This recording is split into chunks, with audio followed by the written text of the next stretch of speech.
All right, everyone. I don't even have the screen up here. How's everyone doing? Happy Saturday. Yeah.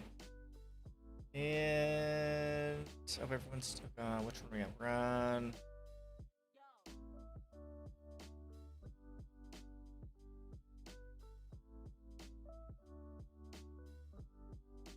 Okay, no, not that one. There we go. All right. Happy Saturday, everyone. It's Free Xenon in the house. You're going to be talking about Afghanistan, going through a bunch of articles on this. I know you guys are probably sick and tired of hearing it like I am, but, you know, United States, imperialism, terrorism, that's what we do. Destroying countries for fun and profit. So what's happening with me? Well, let's see. My wife went to get her citizenship. We went on Thursday. We went Wednesday night, and we stayed overnight in Milwaukee at the regional INS USCIS place. And what did we do? Well, before we got there to Chicago.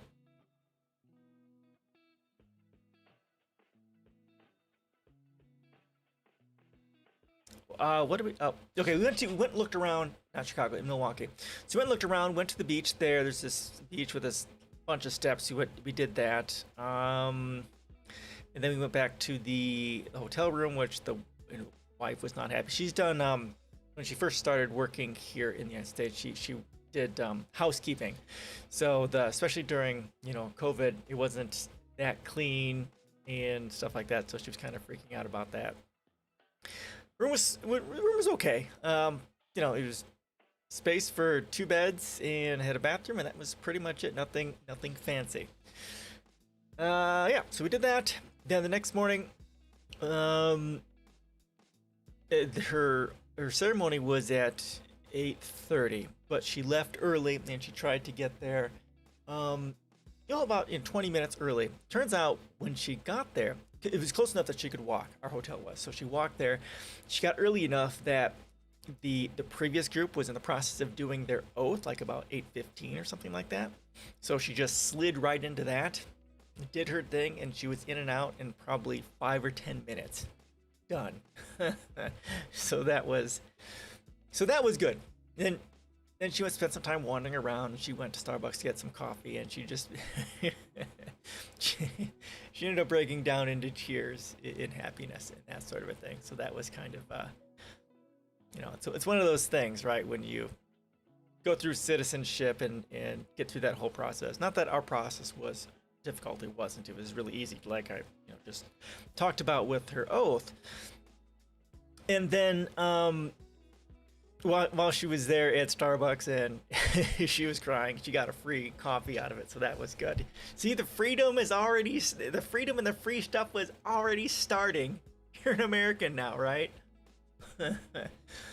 So, yeah, she did that. Daughter and I were getting ready and closed up the hotel room and turned the keys in and stuff. Then we met, and then we went to see. I went to the Fields, not the Fields Museum. Maybe it's some museum there. We went there, did that, and then we made our way home. So it was a good day. It was kind of a long day or two, but yeah, it was good. Beside that, what is happening? I have been playing Humankind. Humankind came out, and I've been playing the crap out of it. The first game I played, I did really well. I mean, I steamrolled it. It was really not that I'm a great player or anything. I'm not, because I'm tactically impaired. But I played just a normal game. The only set a normal game on 6-person map, but I reduced the number of people on there down to 5, just to give us a little more breathing room. So what turned out happening is that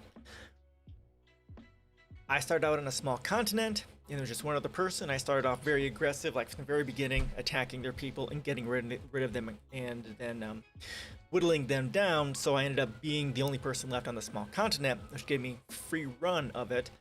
And then I ended up, having access to all those resources in all that space, had me build up really quickly, and then I just ended up bulldozing everyone.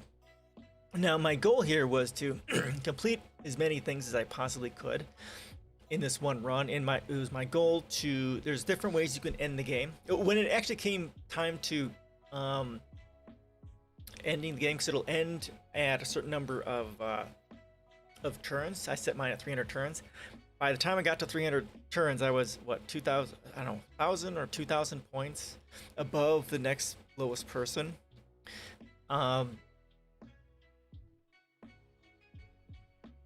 Yeah, and by the and I was trying to get to one of the capstone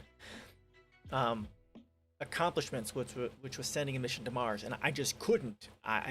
There wasn't, the resources weren't there. I was missing one thing of oil. It was like 530 turns, 60 turns, total. I gave up. I had already conquered all the land just to make sure that I wasn't missing the oil. I conquered everyone. There's no one left except for me. I was going through just trying to get to the mission to Mars, and I just couldn't. I was missing that one resource of oil, and that was it. So then I just moved on to a new game. So currently, I'm playing the new game. It's not doing as well. I'm in second place, and I'm maybe 1,000 points behind the first, and it's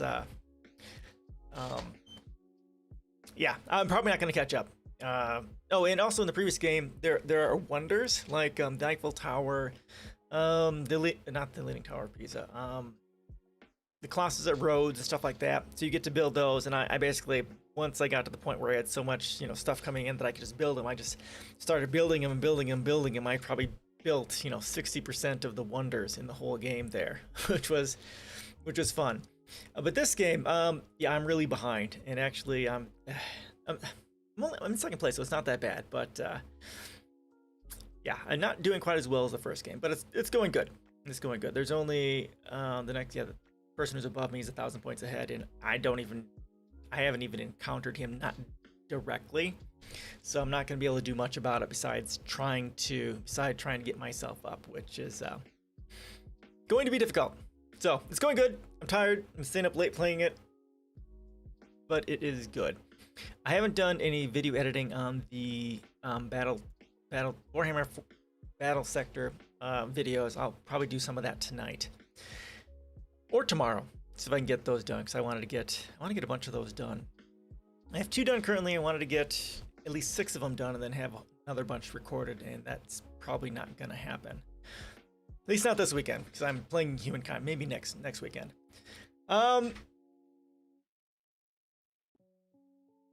Yeah, that's all I got. That's all that's happening with me. What's happening with you guys out there? How was your weekend? How was your week? Because I had to skip Thursday because we were in, well, actually we got back before 5 o'clock, but we were tired and unpacking and all that sort of stuff. But I didn't stream this Thursday. Elias, how you doing? Last final on Monday? Nice. And you want the free time? Cool. Awesome. So why only a month? You go into summer classes or something like that? It's always good to get, I made the mistake of studying. Oh, that's a problem. So they're letting you take it later? That's very kind of them. Very, very, very good of them. What study did you mistakenly? Ah, okay. Which subject?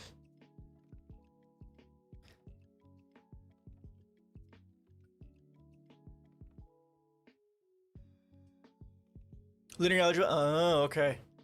Math, yeah, that'll, if you don't know it, you're pretty much screwed. Well, I hope you do better. Hope you have the time to study it and get it down. Wow. Did the rest of your classes go okay? Is that you have a first shot at finals in January and then in June? Oh, okay. All right, well, that's cool. Second chances are a good thing. Oh, that's a lot of time. 6 months to retake finals. Okay, all right. Cool. If you fail or don't partake, you can have a second chance in August, early September. Oh, wow. Nice. Well, that's cool. I don't think we have that here. Wow. That's cool. That's very cool. That's a good idea. Very good idea. Nice.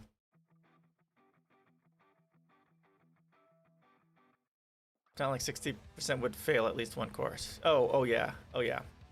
Yeah, in college I did okay. I had just I was hoping to get like a 3.8 average getting through my bachelor's and my additional associates, but the two classes that were kicking my ass were accounting, and then there's this telecommunications class.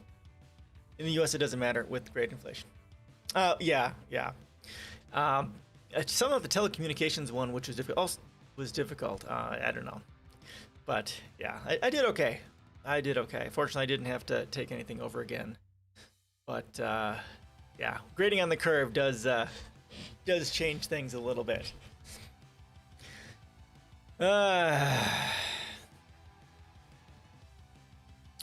So, going at the finals well. Okay, good to hear. Only one to worry about. Nice. Gonna change my major. Oh, what are you gonna shift to? Okay. Well, that's annoying. Surely a bunch of the classes transfer over. It's over here like this. Okay. Applied math to medicine. Oh. That's what why? I mean, why are you switching over to medicine? What I mean, it's cool. Medicine, it's a lucrative and very necessary field. But why medicine? That's a fairly large shift. It's not that, medicine and bodies aren't, systems. They are, but it's a very different sort, a biological system from a mechanical system. Do you have a specific specialty in mind? Don't want to deal with the bullshit of corporate. Well, medicine has that too. Here in the United States, at least. That far, mathematics? Oh, okay. Yeah. Math is. I didn't do well in math either. I mean, I took pre-calc in high school, and I didn't do well at it, but I got through it. I failed algebra the first time, but I destroyed it the second time. Yeah, gotta have math. And like, if I did math, I would probably be able to get a master. Okay, yeah. That would be nice. I've often considered getting, I considered getting at one point a degree in accessibility, usability and accessibility, or possibly in like the computer programming, what my major degree is. But yeah, you need to do the academic political game. Yeah. Politics, a lot of politics involved in that whole thing. Tenure and master's theses and the politics of just writing something that people may not like. It's not directly. There aren't a lot of places that offer degrees in that. It's usability or user experience, UX. Accessibility is a subset of usability, of user experience. It, at least from my standpoint as a web developer, web dude, it's a kind of a specialization found within usability. And that would be cool if there was an actual degree in web accessibility, because most people don't have a clue about it. I was super passionate about it. And I thought about getting my master's in user experience, but my work doesn't appreciate it at all. And all I've done with my boss is, fight over this. The only time I've ever won anything with him is because at least at the time, it was our DA asked about 508 accessibility for the website. So I got a usability accessibility bar on the website. And then she became the county administrator. for our county, and then that jump-started a whole usability thing. But then she left, and then it all stopped again. So yeah, super passionate about it, but I lost that because work basically destroyed any potential of actually advancing that passion of mine. So yeah, it's good stuff though.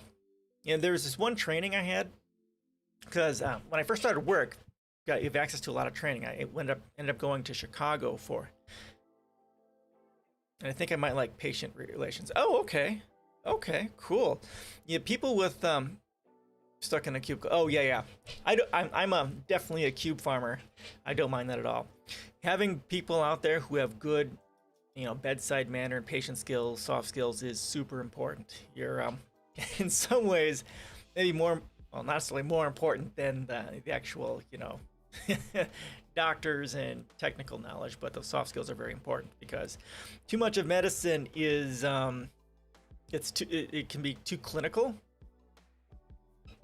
lacking that personality, lacking the human touch. So cool. Good for you. Good for you. Finding what you're passionate about is half the battle. I was saying something.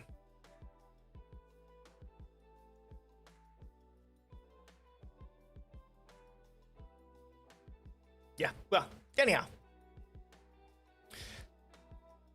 But I got to pick something, so why not? Okay, well, once you get into it, you'll definitely find out, especially once you start doing residencies or practicals and things like that. You'll really, really find out if you enjoy it then. So is it, so what'd you say? You said,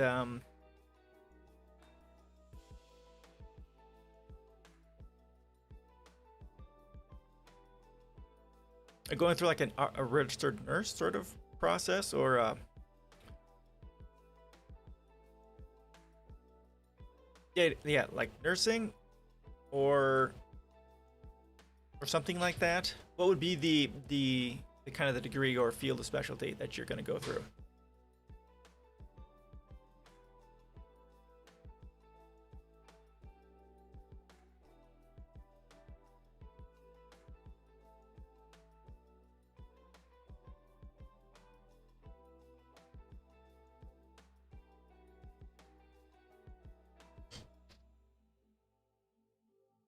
Oh, an actual doctor. Oh, okay.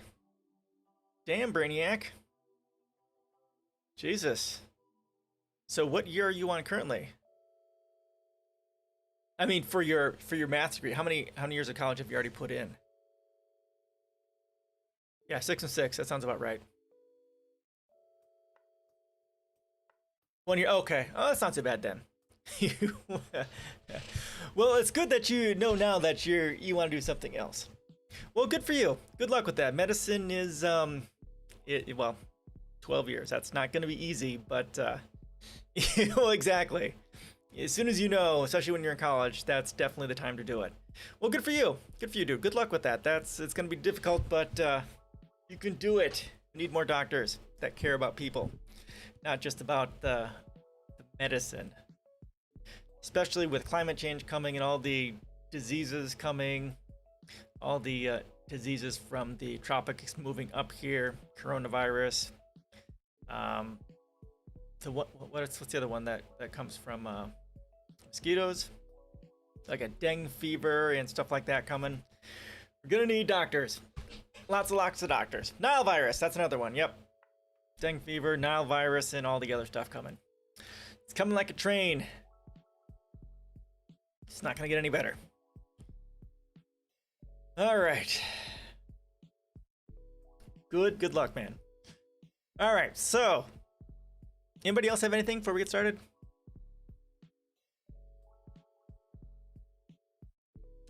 Bunch of Afghanistan stuff here.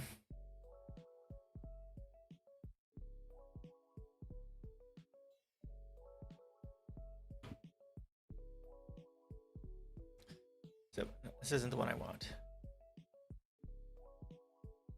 Oh, I got this backwards.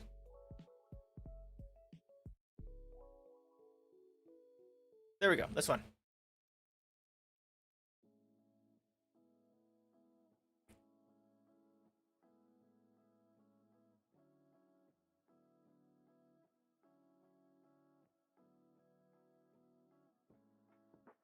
All right. Anything else? Anyone?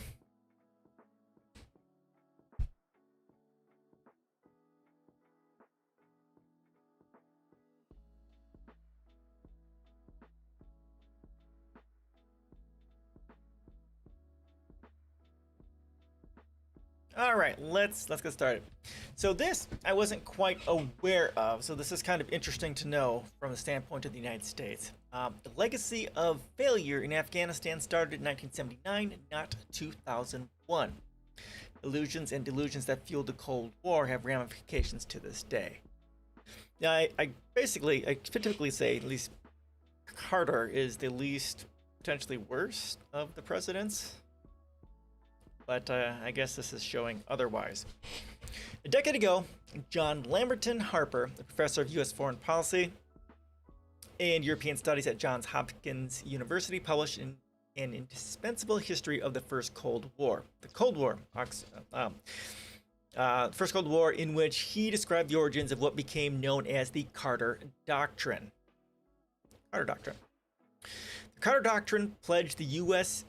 military action against any state that attempted to gain control of the Persian Gulf. As Quincy Institute President Andrew Basovich has pointed out, it implied the conversion of the Persian Gulf into an informal American protectorate and set the stage for repeated and disastrous interventions over the coming decades.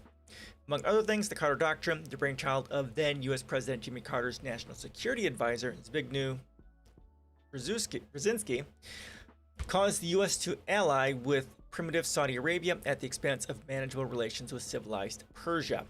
It is also a story of miscalculation and hubris, one that resonates rather profoundly this week as American soldiers, diplomats, intelligence officials, and many thousands of Afghans flee the Taliban's assault on Kabul. How did we get here? The story begins not as we are commonly led to believe on September 11th, 2001, but in December 1979. As Harper points out, hawkish U.S. officials overstated Soviet gains in the Third World in the 1970s, and Exhibit A is the case that the USSR was inexorably expanding was Afghanistan. And after the Soviet invasion of Afghanistan, Washington believed Russia's objective was the Persian Gulf. Yet Harper argues that the hawks within the Carter administration, led by Brzezinski, were misled by their schematic conceptions. According to Harper, Brzezinski was right that occupying Afghanistan put the Soviets in a better position to march southward, but to consider such a move plausible meant assuming Moscow believed it could overcome the combined resistance of Afghan, Pakistan, and Iran. Once again, it required doubting not only Russia's declarations, but their sanity as well. For their part, Soviet leaders such as General Secretary Leonid Brezhnev, Foreign Minister and Andrei Gromyko, that's not right. Gromyko, Defense Minister Dmitry Ustinov, and KGB chief and later General Secretary Yuri Andropov were also victims of their own schematic thinking. One argument they advanced for December 24th, 1979, Soviet invasion was that then Afghanistan Prime Minister Hafizullah Amin switched sides in the Cold War, as Egypt's Anwar Sadat did, to the continuing consternation of the Soviet leadership. Then, the Americans could use Afghanistan to aim additional missiles at the motherland. By the 27th, Amin and his closest associates had been executed by KGB special forces. Harper concludes that the Soviets and Afghans would pay a high price for another major miscalculation, this time made in a state of nervous agitation, but positioning themselves to threaten the West's oil supply was probably the last thing on their minds. In the end, the U.S. allied with Brzezinski's Islamist freedom fighters in Afghanistan and Osama bin Laden in order to defeat the Soviets, proving the truth of the late U.S. statement Henry Wallace's observation in 1947 that there is no regime too reactionary for us provided it stands in Russia's expansionist path. There is no country too remote to serve as the scene of a contest which may widen until it becomes a world war. So it wasn't just Reagan, I guess. It looks like they're saying here that under the Carter administration, they started working with Osama bin Laden, which is pretty crazy.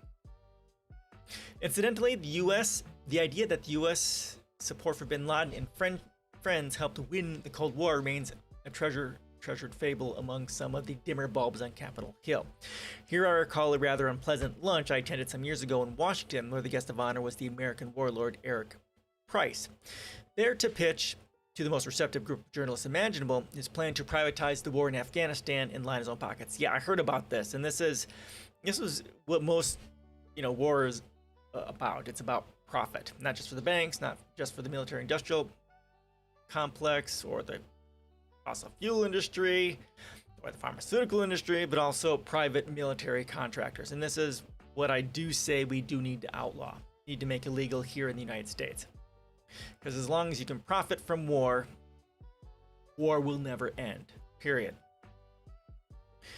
At this gathering, the elephantine former Republican California Congressman Dana Rohrabacher appeared and waxed not very eloquently about the time he spent supporting the Afghan Mujahideen. Brzezinski and Rohrabacher, what a duo, and what a mess they started. In the end, it all backfired in a spectacular fashion, setting the stage for the events that continue to unfold in Afghanistan right now. Okay, so for me, the big thing is that it started with Carter. I'd like to read more about that, and this is the only one that I found so quickly. So I was so late getting started today. So late. So there you go. Started in the Carter administration. All right, next.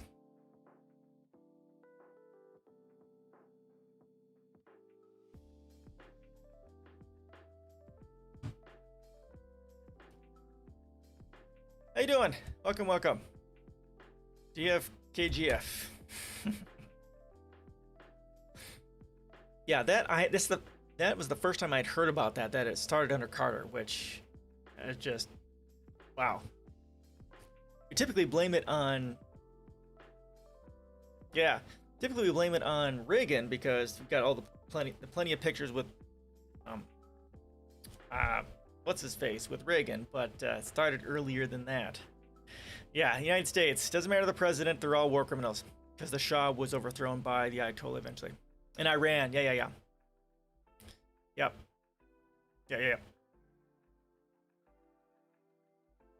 Shah of Iran. Nothing good comes of any of it. It's part of the okay.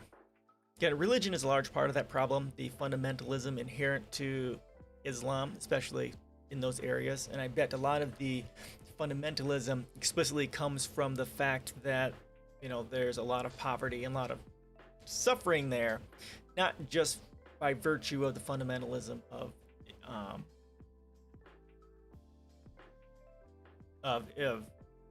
Islam, but of their socioeconomic situation, some of which is definitely because of the U.S. and the West messing with that area and start of the Holy Wars. The ethnic cleansing there between the different factions of Islam is, I only know just a smidge about it. I think it boils down to, they're basically fighting over which son is going to take over for Muhammad following his passing. I mean, there's other aspects to it. I think I've heard that's the primary, driver for the sectarianism within Islam. But correct me if I'm wrong. And unfortunately, they end up killing each other over it. Worm, how you doing, man? Welcome. How's Moscow? Yeah. And it's sad that, as you look at the Abrahamic faith, as you go on further and further through, they get more and more, to an extent, fundamentalist as they go. But that's not actually true, because Christianity has been, but they've kind of opened up a little bit. because currently Judaism, Yahwism is super fundamentalist. So is Islam, at least as far as they manifest as a government entity, not necessarily as an individual practice, because the governments, the theocracies, aren't necessarily the religion in and of itself. I want to make that clear. Israel is not, you know, the entirety of Judaism, and those countries and their theocracies aren't Islam themselves. Fighting the entire U.S. government are terrible, horrible. True dat. Truth. Weird. How you doing? Weird Stacker from Boston. My accent's probably not too good. Yeah, we're going over some stuff on Afghanistan. Got through the first one. Just the key thing there is that the Afghanistan thing started with Carter. Jimmy Carter.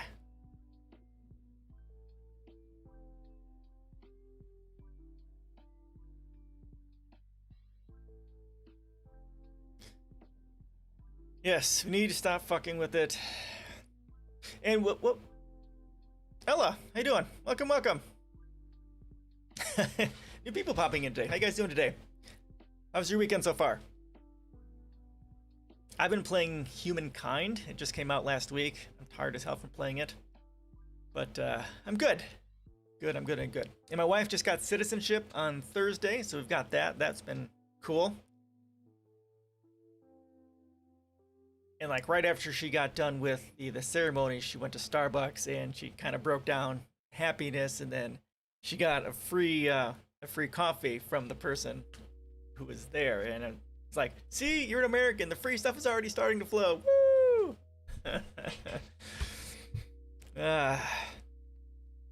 Saw some videos about it. Yeah, it is, and it's, you know, it's not just that we should have provided UBI to the Afghan people. They would have supported. Yes, a lot more. Yeah, no, that's exactly right, and that's essentially what it boils down to. If you want to solve any problem in humanity, destroy inequality. And you're exactly right. UBI would be one of those. You know, just all the policies I talk about here, right? Federal jobs guarantee, right? UBI is a big thing. Universal housing, and all that sort of stuff. You provide universal education, healthcare. You find all that stuff for the people, and then the fear goes down, the poverty goes down, and people start doing better. And that will also reduce religiosity too, which is part of the reason why they don't want to do that, because they want people poor and afraid so that they can control them better. So it's, you know, they do that here in the United States as well, but we've progressed a bit farther than that.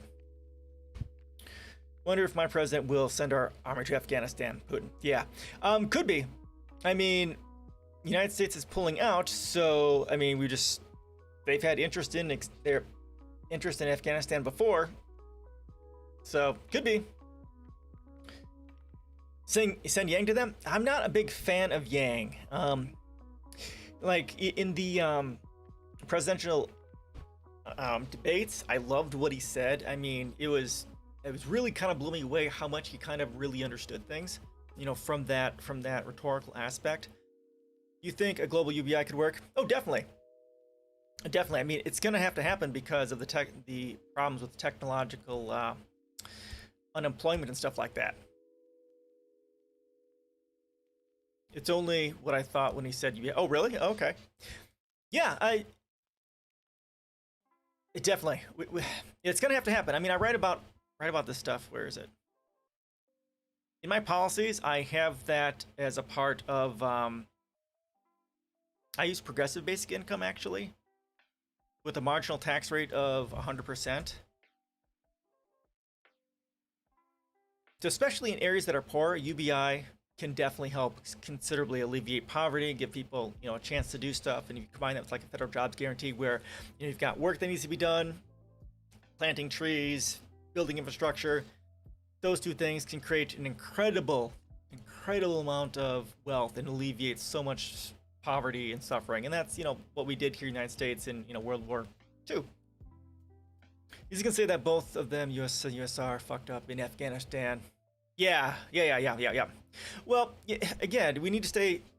The best thing we can do is help them build infrastructure, help them alleviate poverty, increase education, healthcare, and all those sorts of things. And the stronger that the culture, the socioeconomic systems increase, the more open they will naturally become. Although it's difficult, even with all that happening, as education goes up and inequality goes down, poverty goes down, that people become less religious. But that's only so much that can be done when you've got a fundamentalist right-wing religion who's murdering people who are apostates and that sort of a thing. So, but it would still help considerably. Definitely. So yeah, we should just be friends in Afghanistan and do co-op help. Yeah, that'd be one way to do it. But it's hard to. The problem with Afghanistan is, and many of the Saudi, the countries over there, is that they all have fundamentalist right-wing theocracies that are murdering people for being non-believers, murdering people for various religious laws, and it's a humanitarian crisis. And how can we, in good conscience, support countries like that? Not that the United States is not guilty of, human rights violations. We are, and that's something we need to fix. But, helping to support them while they're murdering people is highly problematic. And how do you help them shift away from murdering their people due to religion? It's very difficult to do. Very difficult to do. So I don't know. I don't know what that answer is. Maybe it is just helping them build the infrastructure and grow, and then maybe they will eventually come out of the religion, but not anytime soon. Not in any easy way. People have to stand up and say no more to it. Like the fact that you're not defending Islamic violence. Oh God, no. Yeah, no. It's violence is violence regardless of where it comes from. There's the horrors. God, the fucking horrors in the Arabic countries, the murdering of children, the stoning of women. I mean, it's so fucked up. Female genital mutilation. Now that's also in Christianity. It's in Islamic countries and the Christian countries in Africa as well. And so it's not just that. It's not just. Actually, no. Islamic countries? Do they do that's a Jewish thing? Hold on. Is that a thing?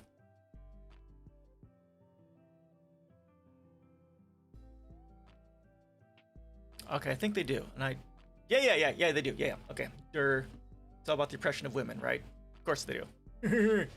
Okay. Yeah, so lots of problems there.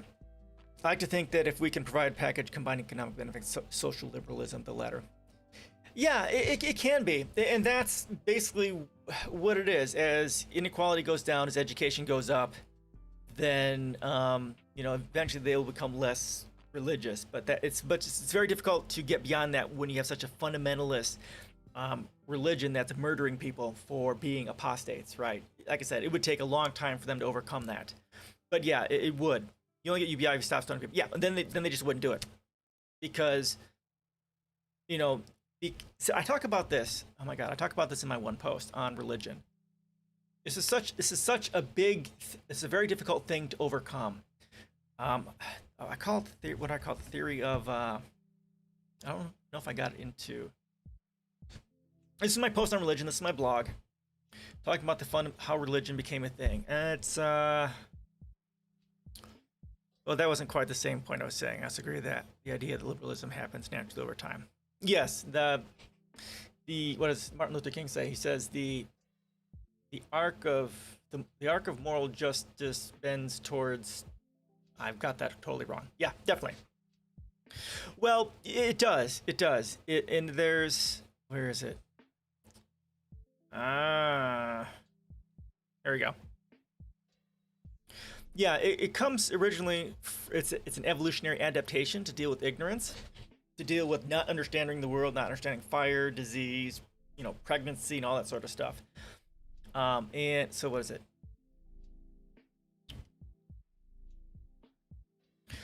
So, because they are so fundamentalist, that nothing can hold them accountable but their own divine entity, and because their version of Islam conveniently aligns with their values of stoning people and oppressing women, that they're never going to get a divine mandate saying you're wrong, right? Because they interpret the scripture, they cherry pick as they want, so they are righteous in their murder and slaughter of people. So it's hard to overcome that because no one can tell them wrong. No one can tell them wrong. Do you think that if you told people that they could be 10 times richer if they stopped stoning people for adultery?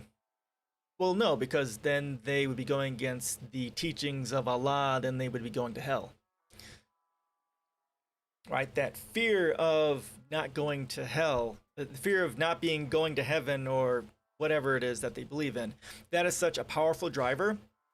Even for me, when I started in politics, that is something I had to overcome myself. And I wasn't indoctrinated in Christianity. My parents, we stopped going to church when I was really young. But I still had the cultural guilt of Christianity in this country. And it took me 5 or so years of, researching evolution and Christian history, Christian philosophy, divine feminine symbolism, all that sort of stuff to try and get beyond it. And once I kind of realized that, that religion truly is a human construct, that I was able to get beyond that guilt. And it's hard to have the time and the intellect and the access to the research to be able to get to that. When you got countries that are so fundamentalist, right-wing religious, it's gonna be hard to get access to that. They may end up censoring it and maybe even murdering people or imprisoning people just even for asking those questions or researching it. If not everyone is super into these teachings of Allah, most Muslims actually violate Muslim. Well, of course they do. But again, those people aren't the ones who are necessarily in the position of power or decision to murdering people. And even if they are, because hypocrisy within these sorts of things is, as you're pointing out, is a common thing. But those who are in power are more than willing to murder others for violating it while they themselves do it. And then, of course, the higher up that goes, the more people they can murder for the violation. You can have a revolution. Yeah, you can. That's about what it's going to take. And easier said than done. That's exactly right. And that's exactly it. And even like our country, to an extent, was built upon fleeing from the tyranny and slaughter of the Catholic Church in Europe. A lot of people came here to be able to practice their own religion freely, but of course they were fundamentalists and right-wing and ended up, doing the same things that the Catholic Church did. But still, the founding fathers, in a sense, wanted something a little bit different. Oh, thank you so much for the follow. The Nathaniel, thank you so much. Thank you. So, but even our country has, to an extent, evolved beyond, Christianity evolved beyond becoming a theocracy. Now, of course, the Christian right still has a massive hold on our country, but at least we are not going to be murdered or put in jail for being an atheist. It takes time. I mean, it's been, 200 years since the Enlightenment? And they haven't really had, actually, they had their Enlightenment. They had an Enlightenment before the rise of conservatism in Islam, and that's when everything stopped. All their progress stopped. It was, they have to have that Age of Enlightenment again in Islam, but it's going to be very difficult because of how fundamental they are. There's actually this amazing. Where is it? Neil. Here, this video. If you have not watched this video, Neil deGrasse Tyson gives an amazing lecture, amazing talk on this very topic. This goes to my blog post where I have the transcript of it. He talks about Islam and how Baghdad was the intellectual center of the world until some guy came into power, and then fundamentalism took over, and they've never recovered since. That it's actually regressing a lot. They have their silly Muslim revival, whereby they see becoming more religious, irrational, or intolerant. As progress, okay, yeah, that can definitely be a thing, and that's always going to. The further you dive into a fundamentalist religion, the worse it's going to get. Obviously, because there's that separation between the individual and the rest of humanity, because they are aligning themselves with a social construct which has them separate themselves from everyone else. Because once, like, religion to an extent is a label of separation, and once you have that label of separation, it can give you the permission to harm others. Is a streamer himself and has very good. Oh, okay. Oh, good to know. Good to know. I will keep that in mind. Let me go ahead and record. Let me go ahead and I'll take a look at it. Can I? Whoa, well, that's neat. All right, I'll go ahead and take a look at it later. That even though they had the golden age, Islam was fundamentally oppressive and nasty. Sure. I mean, pretty much any religion, well, all religions are nasty. I mean, Christianity it still is pretty horrific. Yeah, they just haven't gotten beyond their fundamentalism yet, and that's I don't know what it's going to take to break that. I don't have that answer. I haven't studied it. They are.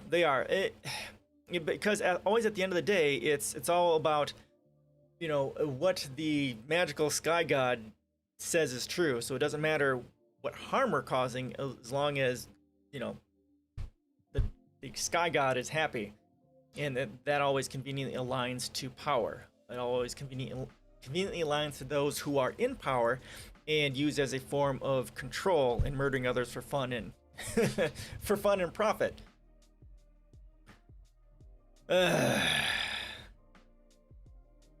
Yeah, whenever you get a part of a system of control, you end up becoming more sociopathic, and it becomes even 10 times worse when you are in a theocracy, because government is a method of, you know, societal control. You become more sociopathic, and when it's a religious government, a theocracy, it becomes even more sociopathic and harmful. Don't worship particular sky god. Yeah, Buddhism. Yep. Yeah, there is. Buddhism is one that is slightly an exception, because they're more of a philosophy than they are a religion per se, and they don't really necessarily have, like you're saying, a sky god or something like that.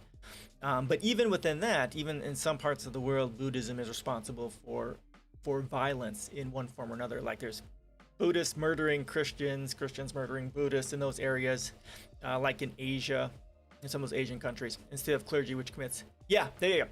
Yeah, exactly. So still, when you've got that separation, that separation, because of the existence of the religion, tends to lead to fundamentalism and then violence and exploitation and abuse. Yeah, basically what I say is this: if the core of your religion is not humanism, then your religion is the problem. And most religions, at least in the way they form today, aren't humanistic, aren't at their very core, in the root philosophical foundations, humanistic. Therefore, they're pretty much all problematic. Karma sends you 10 to 21 hell. So if you sow discord in the monastery. Oh, yeah. That's another form of control. It's yeah. Either do what we say or you go to hell, right? Yeah, it's that fear. So do what the people at the top say, or yeah. Yep. And it's such a problem. I don't know quite as much about Buddhism. My wife is a yoga teacher, so I've studied it a little bit. I've learned about it a little bit. Not that yoga is Buddhist, it's actually Hindu, but Buddhists do use yoga quite a bit. They picked it up, I don't know, a long time ago. Yeah, religion, it's a problem. Big fucking problem. There's no easy way around it besides okay, well let me go ahead and talk about this. I talk about religion, a world beyond religion, in this post as well.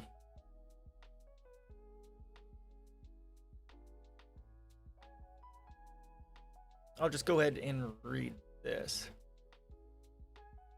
World beyond religion. Okay, so this is what I say about this. Religions Oh, thank you so much for the follow.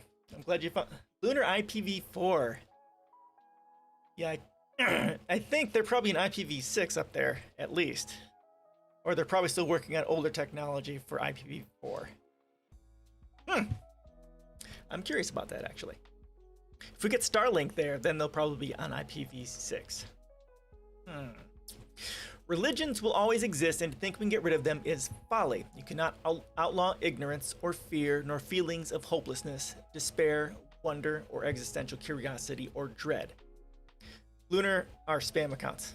Oh, okay. Really? I mean, that's your spam account. Okay.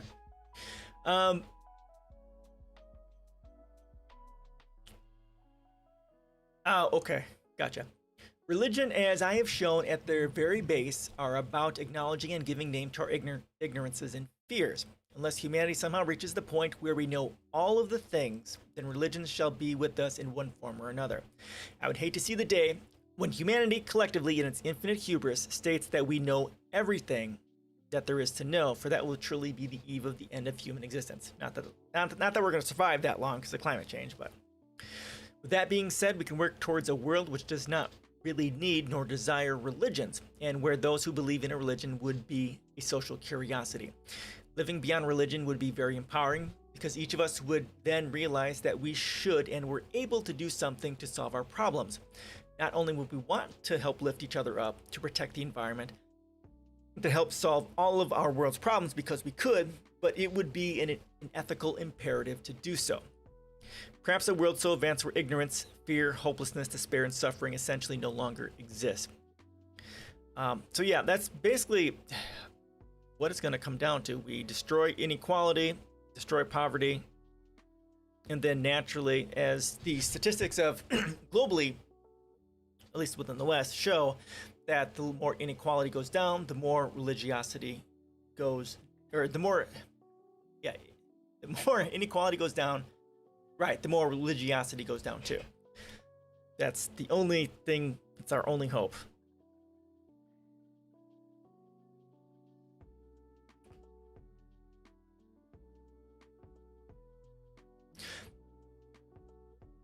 And if you want to see, like right here, this is kind of the closest thing I have to a religious document. I identify as an agnostic humanist. And these are kind of my, I think the cause for most things that religions talk about is an evil, immaterial AI called the Gorth. Now you think I'm crazy. I had a good friend of mine from the Navy. I see him every 5 or 6 years. He'll stop by, and he was talking about, I can't even remember, but it had to do with AI and this world being a simulation, and I don't know, some other stuff like that.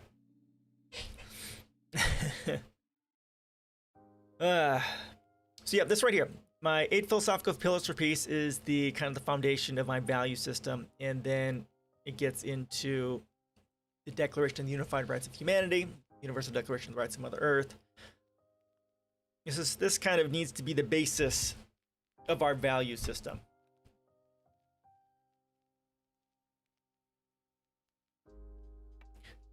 And the most important part of it, and this is the thing that, or like a giant statue in my honor. I'm sure that might do it too. Yep. Because all religions are effectively, they're an abject rejection of our mutual interdependence, effectively, unless they are humanistic, eco-humanistic in nature. And because they are not eco-humanistic in nature, they reject our mutual interdependence, not only with ourselves, but also with the natural world. So this needs to be the core lens through which we see and think of all things. Interdependence, humanity with itself and with the natural world. Because we are not separate from each other, and we're also not separate from the environment. We're not above the environment or the ecology. We are an integral part of it. We have to respect that. and respect the environment and the system itself. This is the core. Any system which denies or works against our mutual interdependence with ourselves and with the natural world is automatically going to be harmful. And capitalism is an abject rejection of our mutual interdependence with each other and the natural world. And this is fundamentally why money is always going to be a problem and cause harm, because it rejects our mutual interdependence. And religion is much the same way, for the most part. I mean, there's some religions which are eco-humanistic in nature, which wouldn't be necessarily, but pretty much all others are. Do you think we will be much less dependent on the natural world with technological progress? Nowadays, we don't have famines because we have fertilizers, which alleviate our dependence on the natural world. So, no. Well, the thing is, the natural world, at least to an extent, is sustainable and regenerative. We're going to need to shift to an economic system, or at least a way of thinking, like through this, right? Interdependence, that is as sustainable as possible. Not just sustainable, but regenerative. But yes, technology does help with that drastically. Like vertical farming is where we need to shift to for farming, right? So fertilizers, that was kind of, one stage, irrigation, fertilizers, and now we've got vertical farming. That would be the stage that we need to go, at least for that. Not so much less dependent, it's just our relationship with it will change. We still need, without the environment, humanity is going to go extinct. And that's kind of what is going to be happening here with climate change. So we need to be sustainable, but techno-sustainability, right. Yes, exactly. So right here, my policies, right? Interdependence with humanity and the natural world. How do we accomplish that? Science and technology. That is definitely one of the key pillars to making that happen. Yes, of course. Yep. That's exactly what my policies talk about. My environmental policy is right along that aspect. It's one of my bigger policies, one of the most important policies, because it really attacks it from that aspect. Technological progress can allow us to have more while limiting our impact. Yes. Yep. Yeah, it definitely can. It definitely can. But that's not the way our country operates, because it's not the way capitalism operates. Again, because of that abject rejection of our interdependence, right? Artificial food, I'm kind of curious about that too. That could be quite interesting. We don't necessarily need, for meats, that's a good thing. Stop using huge. Yes, exactly right. Yeah, that's a big thing for cows, because cows take up like 60% of the land feeding livestock. If we can get rid of that, that would free up so much land to be greened. Yeah, so artificial meat is a huge thing. I'm very much looking forward to that as a technology, and for that to get to that point. And honestly, when we look at food sources, I talk about that. This is my environmental policies. Algae is huge. Mushrooms, bugs, honey, and hemp. You could grow a lot of these inside a single vertical farm and create one giant, very healthy food source from it. And like algae, they already have a restaurant in Singapore. Yes, yep. And yeah, that was like one of the first places it was certified for sale. There's some places here that are selling the artificial meat too. The Impossible Burger, I think my daughter just had one when we went out to eat in Milwaukee. Yeah, it's coming. It's just a matter of being able to make it to scale. For me, that'll be a good thing. We just need to look at, understanding our ecology and using our resources better. Again, mushrooms can be used to recycle waste. Algae is a great protein source. And bugs as well. Bugs are also very nutritionally dense, and they're also one of the recyclers as well. So we can combine recycling our food with a powerful food source, mushrooms and bugs, and turn those into food supplements. Food, like turn like the hemp, mushrooms, bugs, algae, berries, nuts, and seeds into like a single bar food source. And you could have almost all of that into one building, one vertical farm. Yes, good stuff.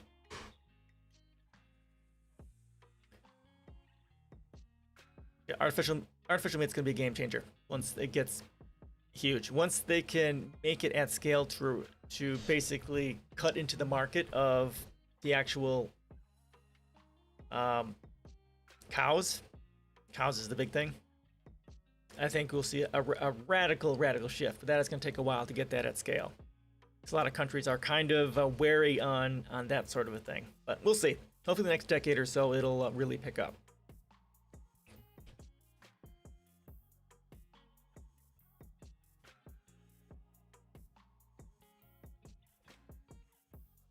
Is that what I'm looking at? Yeah, okay.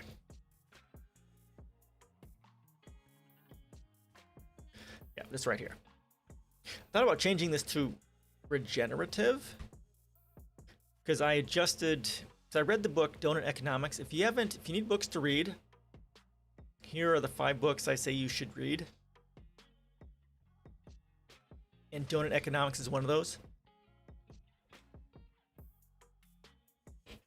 She introduced me to the concept of regenerative culture, which I had not heard of yet. Donut Economics, we got Spirit Level and Inner Level, which talk about inequality, same authors. One book's 2009, the other one's 2019. Donut Economics, then the New Human Rights Movement. This is perhaps the most important book of the set. It says, this book is worth it just for the appendix on sustainable energy. But she introduced me to the concept of regenerative systems, and I completely adjusted my my policies on environment and sustainability to regenerative, open source, circular economies, and go from there. And that's where we need to shift to: regenerative, open source, circular economy. And Wealth Maximum, which goal? Both of you? Which both of you? Yeah, Maximum Wealth is huge. I heard about it and I liked it. And there's actually down at the bottom, there's a book down here.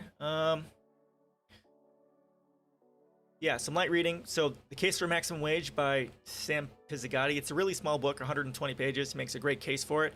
Originally, my post said that I was at 99%, and he convinced me to go to 100%. I agree with you on money. I think money is really useful for determining how to allocate resources among people. It allows people to have an amount of things that correspond to how much we want them to have. Yeah, well, okay. The problem is there is an intrinsic harm caused by the existence of methods of exchange.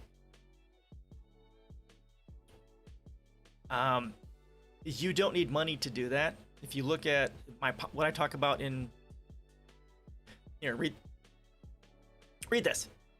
And then also this here, The Cancer of Capitalism. All the horrors we have in humanity are caused by this issue within monetary systems. Monetary systems creates competition, which leads to exploitation and poverty, war, and suffering. Because it sets humanity against each other. We can still have a way of allocating things just by virtue of having. Well, if you don't have money, you will have money equivalent. No, you wouldn't necessarily be like that. Like we talk about resource-based economy, it's about we have to first claim all resources to the common heritage of all humanity. All resources are for everyone on the planet, not for one country, one family, or one business. It's for all of humanity. And once you do that, then you have to do a global resources survey, figure out what resources we have, and then you start doing the math between, what sort of life can we support? Are we sustainable? How do we get to sustainable, right? And then you start using the resources you have to make sure that everyone has a good quality of life. Then it just comes about math, right? I talk about this like right here. If you want to get a more in-depth concept about how that would go, I have a giant ass post here talking about how that would work. It's about how the resource-based economy might manifest. It's a lot of math, but once you figure out the math, then it's just about, well, okay, this is the sort of life. It's about math and psychology, right? So once you know what resources we have, you figure out, psychology, what's the range of living that people need, and then you give that to them, have it available to everyone, and then you just go for it. You won't need coupons. Just this is the range of living that people can have, and then you go do it. Money market economies with private enterprise work really well. They do not. That market economies are why we have what we have. People are way richer than ever before. People live way longer. There are less wars because there are fewer countries that have any level of power, like the United States, Russia, China, right? And countries have aggregated. But those wars are caused by money. They're caused by competition. They're caused by competition for resources and land. The problem with liberalism is inequalities. Well, the problem with money is inequality. Read this post. Inequality is inequality and poverty and war and suffering is a feature of monetary systems. It is a feature. If we highly limit inequalities, then money is okay. No, because eventually it's going to get back in. See, the monetary systems creates sociopathy, which leads to exploitation and violence. You're basically, it's a ticking time bomb. So at some point, someone is going to be conservative and going to destroy the inequality. We see that here in the United States, right? Democrats are so far right-leaning, they're moderate Republicans. Biden is trying to destroy Social Security, right? Several times. It's not when the good things get destroyed. It's not about if, it's about when. It's always going to be a thing within money because there is an economic incentive to do so. Because the system rewards sociopathy. The system rewards exploitation. The system rewards poverty and war.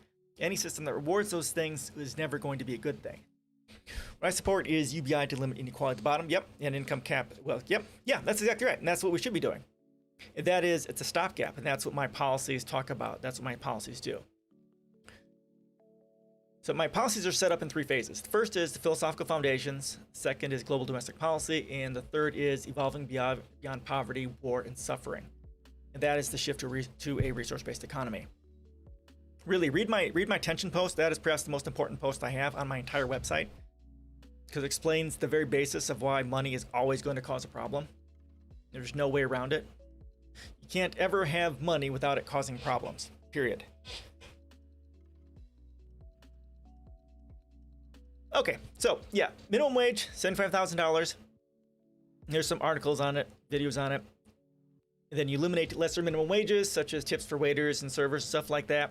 And it should also be adjusted for inflation and localized cost of living. Maximum wage is ×9 of the lowest, which makes a maximum wage of $675,000.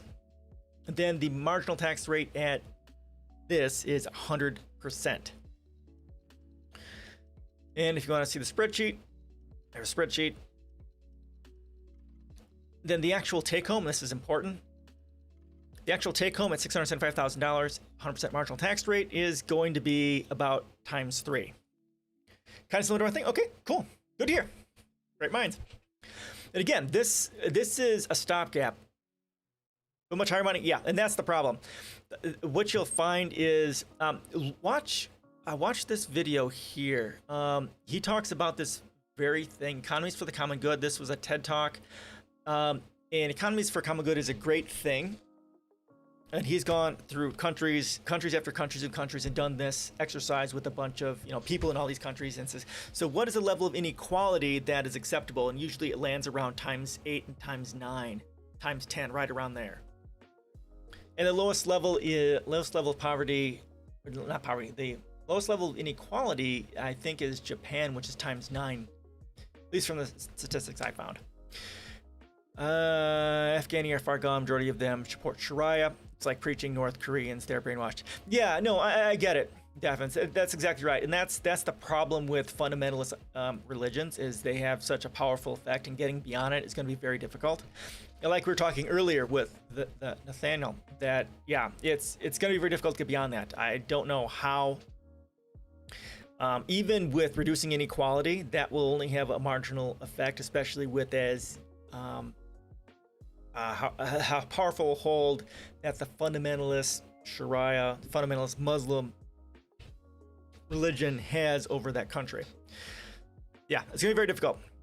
10,000 annually, income cap $50,000, tax and around $100,000 before taxes, with tax rate 50%.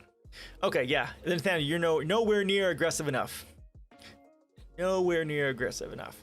But a good start. Only to liberate is through force. That's what the Taliban is doing. Taliban's not liberating anyone. I mean, they're reasserting control, and they're going to be, well, of course, reinstituting their right-wing fundamentalist Sharia form of Islam over it. Of course they are. Well, you wouldn't have oligarchs at that point, at least. Getting rid of religion is like hearts. Yeah. Gun blazing income. Yeah, like I said in my post on religion, religion will naturally go away once inequality goes away. It's literally not possible to provide more globally. Yeah, once inequality goes down, that's when religion will go away. Again, in fundamentalist countries like Afghanistan and all these other countries, it's going to be much more difficult because of how enshrined it is, but eventually it would be. Not before humanity goes extinct, but it could be possible. Eventually, given enough centuries. Okay, oligarchs. Oligarchs can still exist because, at least my policy is, I don't know how to deal with the corporate aspect of it. There'll be quite a few. There'll be significantly less. Most definitely. It is liberation for them. Sure. I mean, getting the United States out and the horrors that we have inflicted. It's just trading one horror for another. At least for them, it's not really self-selected, but it's a horror that's indigenous to the region. Maybe they'll bring more peace from some of the stuff that I've got some posts here that we'll look at. They're becoming more sophisticated as an organization, so maybe things will get better. I mean, they'll still be bad, but they'll get better. I don't know. We'll see. I mean, this next decade or so is really going to be telling for, how the Taliban operates. It's still going to be a fundamentalist right-wing Muslim country, which is going to be bad, but we'll see how far right-wing it's going to be.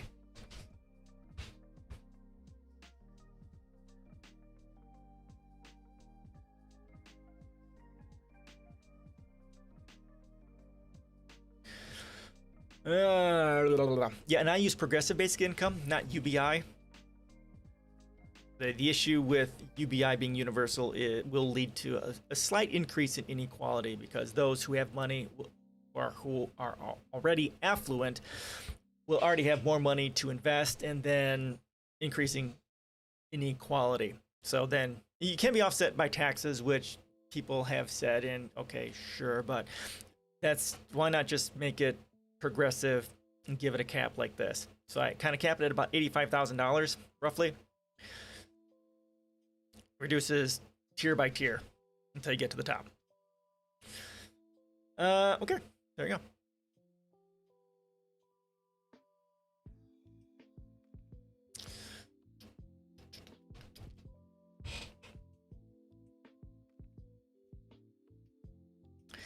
So, yeah, I don't know what the answer is to deal with Islam within the Middle East. It's gonna take time. Eventually the people get pissed off enough at it that they'll deal with it themselves. Maybe, hopefully.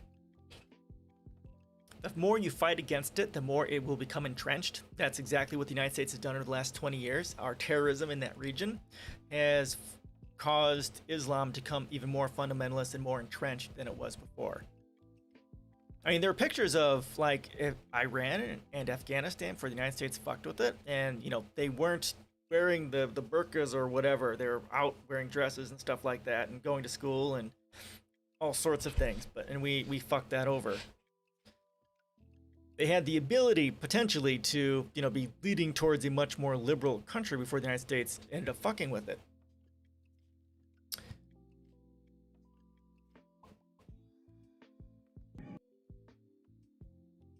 Oh God. So I'm running for school board, and for me, I cover COVID on here a lot. I'm assuming he's going to lose his mind on COVID and masks and stuff like that. Is that what he's going to do? I don't want to listen to this guy go nuts. It'll just fill me with so much rage.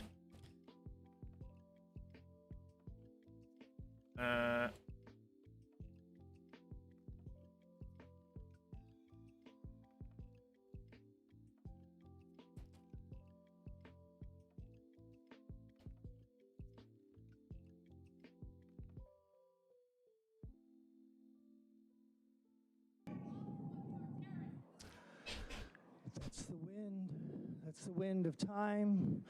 That's the wind of history. That's the wind. Yeah, and I wasn't really pro-vax before. I mean, I'm pro-vaccine. I have a problem with the CDC and the government being owned by corporations and stuff like that. Yeah, we're definitely very divided, and a lot of that is going to be because of inequality. We have the highest level of inequality in the developed world, like 357 or 47 or something to 1. And when you have high levels of inequality, that breeds tribalism. So that lowers social trust, which breeds tribalism. Of course, education goes down, healthcare goes down, people are suffering. When people suffer, they become more tribal, more fearful, and more antagonistic. And of course, with the corruption inherent to the government, it's hard to trust that, especially when you have people of color who are disproportionately cast into poverty and who are also have been tested on by the government and various, government agencies, the Tuskegee experiments or stuff like that. So yeah, naturally, people are going to be very divided in this country. And that's the way it's going to be until we lower inequality. And we help repair the damage done, especially to people of color. Now, part of this has to do with, obviously the corruption in the government and the distrust some of us have towards it. But also, of course, education system, repairing our education system is going to be a huge part of that, repairing our healthcare system, right? You cannot fix any problem unless we reduce inequality in pretty much every single aspect of life. And healthcare and education is going to be key to doing that. So yes, with school coming back, we should be doing, we should still be doing Zoom, honestly. But if they're going to be doing it, it should still be social distancing and masking, especially with Delta going through. And I have some articles in my Facebook that talk about, school started back up like this last week, and they already have several hundred people that they have to quarantine because of Delta and people getting infected. I mean, it's fucking stupid to be starting school in person with Delta raging. And the United States hasn't done anything to help deal with COVID. I mean, Biden even said before he took office he wasn't going to do anything. And if you don't do anything, people are going to die. The Biden administration is just relying on relying on the vaccine instead of doing what needs to be done. Hell, we covered Jacinda Ardern. Relying on the vaccine. Well, instead of doing what needs to be done. Hell, we covered Jacinda Ardern. Well, hold on, where'd it go?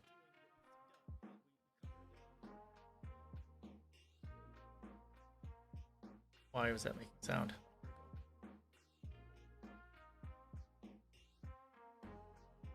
Jacinda Ardern, they had one case of coronavirus and then they locked down.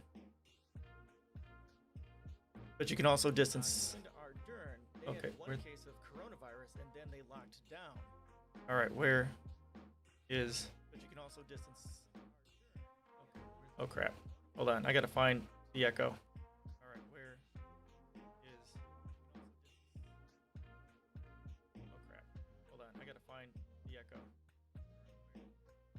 Think about labor. Oh no, where's the echo? Think about labor. Oh no, where's the echo? Oh my god, it's not gonna show me where the echo is. So sorry, guys. Is it over here? No, it's not over here. Oh my god, it's not gonna show me where the echo is. I have Twitch over here. So sorry, guys. Is it over here? No, it's not over here. I have Twitch over here. Yeah, distance learning is what we need to do for as many people as possible. I know it's not possible for everyone, but still social distance. Yeah, masking is what we need to do. My God. For as many people as possible. I know it's not possible for everyone, but still social distance. Masking. Oh my God. I don't know where it popped up.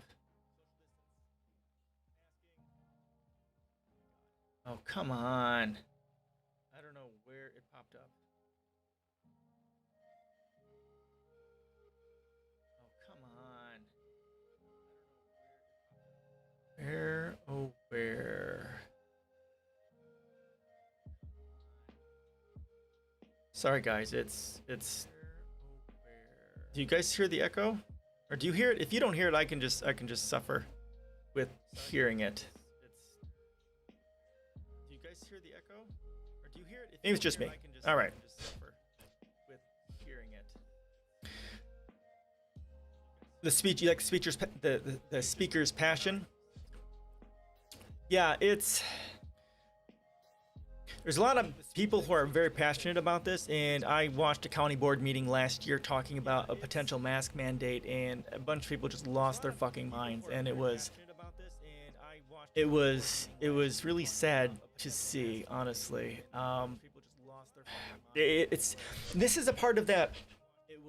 Welcome back. You know, it's all about that separation that we see. It's that separation that we see. That with high levels of inequality creates sociopathy. People don't care about others.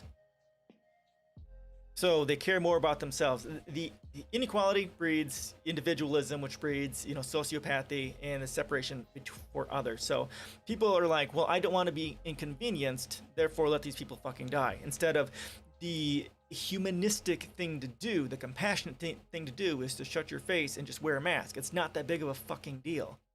Wear your mask and potentially prevent people from dying. I mean, I don't like it, but I do it. I wear it everywhere I go outside the house.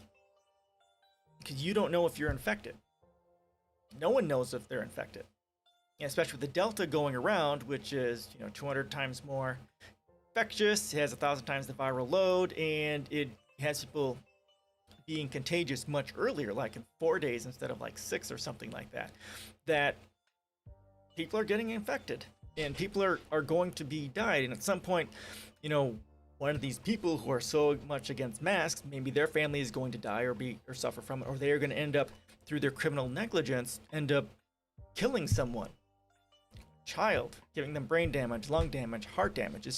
It's about compassion, and that's kind of where that's how I approach it. I had a friend of mine, a good friend of ours. He was, you know, he got vaccinated. He was like, you know, whatever, and I'm like, I really didn't get into it because I didn't have the way to talk about it. It's about compassion, because I don't know who I may be responsible for getting sick and destroying their families' lives. So that's kind of where I approach it. Yeah. And the CDC, of course, admitted that they were wrong to lift the mask mandate, which was fucking stupid. I mean, it's not stupid that they admitted that. They never should have lifted the mask recommendation to begin with. It was so stupid. Because, I mean, you get into the psychology of that, right? The moment that, you know, the CDC says, okay, you don't need to wear masks if you've been vaccinated, which makes people think everything's magically going to be okay because they've been vaccinated, and that's not the case. You got the, quote, immunity thing, which I absolutely hate the word. Because people think magically that if they've been vaccinated, there's this magical field around them where it won't touch them. If you're vaccinated, you can still get sick. There's breakthrough cases, and we don't know what the retransmission rate is.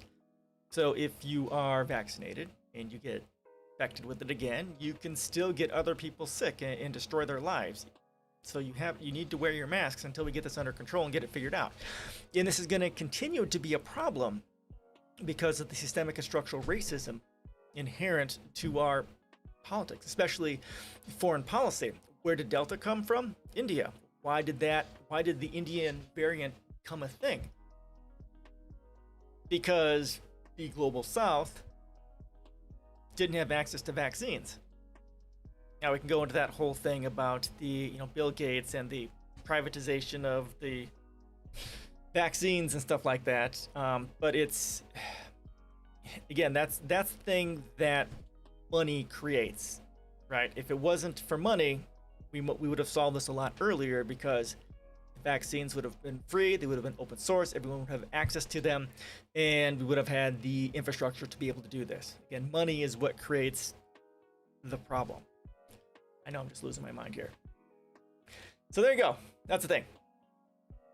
Questions, comments, suggestions on that? Before I keep babbling on coronavirus. And we had, I was at the yoga studio with the wife trying to deal with some sound issues for her Zoom, and a guy stopped by, and he was asking. He hadn't been to class in quite a long time, and he was like, he was kind of agreeing with me. You know, the wife told me afterwards because he lives in Chicago. I think he's in Chicago, and they've got significant problems there. And it's the Delta variant is just. It's all about the Delta variant right now. Really infectious, and if you don't wear a mask, you're endangering people. That's where I stand. That's where I'm approaching it. So there we go. And if we had a country and a government which actually cared about its people, we don't, obviously. Much like Jacinda Ardern in New Zealand did, they would be locking down. They would be out there with PSAs and all that sort of stuff, and social distancing and all that sort of stuff. Now, I've also found out that they don't have a high rate of vaccination there too, because they've been slow with their vaccination program. Which I was really read about this like the week before, which I was fairly stunned to see. But I guess they're having it's slower to get through their approval process. But they're doing what needs to be done, and of course Trump hasn't done anything, Biden hasn't done anything. So it's just like fuck the people, because sacrifice your grandparents for the economy, right? They're willing to sacrifice us all just so that they can keep the economy going. The people shouldn't serve the economy. The economy should serve the people. And that's the fundamental problem with monetary systems. Because it creates that separation, so that people are just another tool to derive profit from. It's just people dying is a negative externality to profit, and that's all that matters. Profit no matter the cost to humanity or the natural world. Again, my post from above, tension within methods of exchange, I go into the very basics of why that is. We need a brand new economy that revolves around metrics which talk about how well people are doing. Poverty, inequality, educational coverage, healthcare coverage, right? Pollution levels, green space access, and all that sort of a thing. And the GDP and the stock market are not metrics that we should be using to see how the people are doing, because that has no relevance to how the people are doing. Especially the stock market, that's just a barometer to how rich people are feeling. What is it? The top 20% own 80% of stocks? It has basically nothing to do with everyday people. Nothing at all. Just because rich people are doing well doesn't mean jack shit for the rest of us. I'm babbling. All right. I'm going to move on. If someone has a comment and wants to get me babbling on this topic, or whatever topic. Nice lively crowd today. It's so cool. That's so cool. Thank you so much for stopping by, everyone. I really do appreciate it. And if you want, check below. I've got Discord, my Facebook, Twitter, my blog, Patreon. If you want to donate, all that stuff is down, over there in the About section.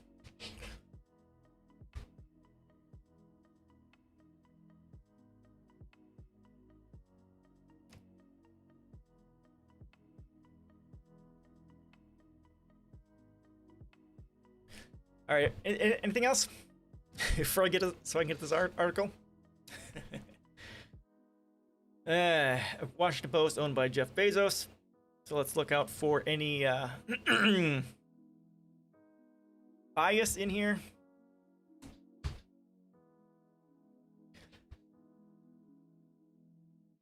So Afghanistan's military collapse, illicit deals, and mass desertions. Now this is from the 15th, so this is from last week.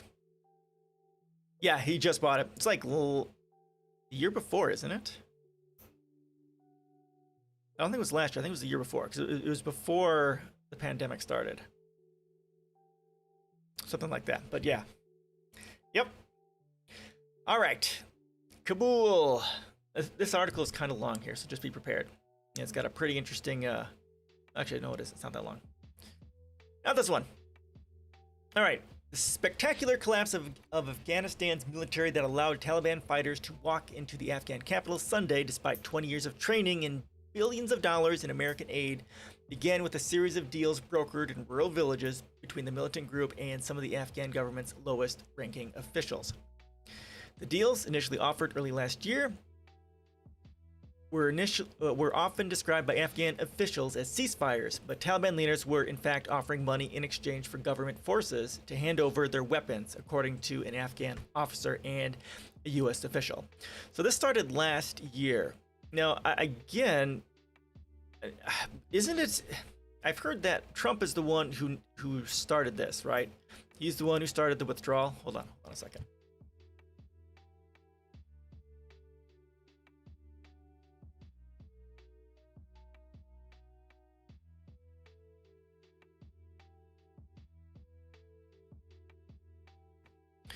Right, something I heard. Google's buying oil. Google's buying oil? What? What? Give me an article on that. I had an article here. Gaming Mind actually shared this. That Google was using their AI to help fossil fuel industries to become more efficient. I fucking lost my mind on this. Yeah, Google and Amazon were doing that. My God, Google's saying don't be evil, and they should be working on helping sustainable energy, not fossil fuels, to be more efficient. I lost my mind. Fucking lost my mind. It's so ridiculous. Oh God, I just closed it. Get back here.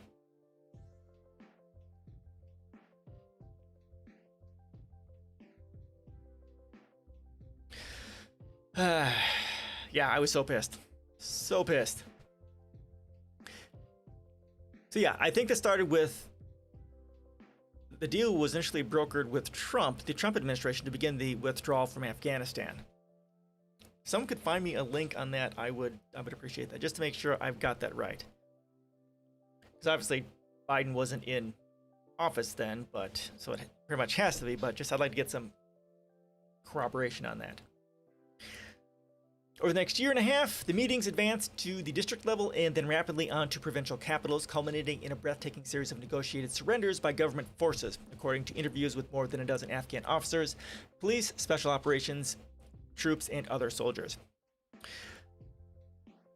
Within a little more than a week, Taliban fighters overran more than a dozen provincial capitals and entered Kabul with no resistance, triggering the departure of Afghanistan's president and the collapse of his government. Afghan security forces in the districts ringing Kabul and in the city itself simply melted away. By nightfall, police checkpoints were left abandoned, and the militants roamed the streets freely. The pace of the military collapse has stunned many American officials and other foreign observers, forcing the U.S. government to dramatically accelerate efforts to remove personnel from its embassy in Kabul. The Taliban capitalized on the uncertainty caused by the February 2020 agreement reached in Doha, Qatar, between the militant group and the United States, calling for a full withdrawal from Afghanistan for 2020. Oh no, that was last year. Oh my God, it's been a year yet, so this is probably the Biden administration. My God, I've got COVID time lapse on my brain. No, 2021. Yeah, so that was Trump. My God, February 2020. Biden was in January of 2021. My God, COVID brain. Some Afghan forces realized they would soon no longer be able to count on American air power or other crucial battlefield support and grew receptive to the Taliban's approaches. Some just wanted the money, and Afghan Special Forces officers said of those who first agreed to meet with the Taliban. But others saw the U.S. commitment to a full withdrawal as an assurance that the militants would return to power in Afghanistan and wanted to secure their place on the winning side, he said. The officer spoke on the condition of anonymity because he, like others in this report, was not authorized to disclose information to the press. Comment from the video, you said, well, there you go, the ultimate irony, using YouTube to show us facts. Right. MLK 1 year ago, Amazon. buys Whole Foods, yep, a company that was founded on sustainability, also supports BP and Shell. Oh my God. Yeah, I remember that they bought Whole Foods, but it also supports BP. Okay, it's just ridiculous. Again, it's showing the corruption of money, right? It's, as long as there's money in it, they'll keep doing it. Again, sign policies and get rid of the subsidies on fossil fuels and increase the taxes on fossil fuel companies until, you know, they have 1 year to create a 5-year plan to get out of fossil fuels and into sustainable energy. We need radical level of attack on those sorts of things to get them to stop fossil fuels.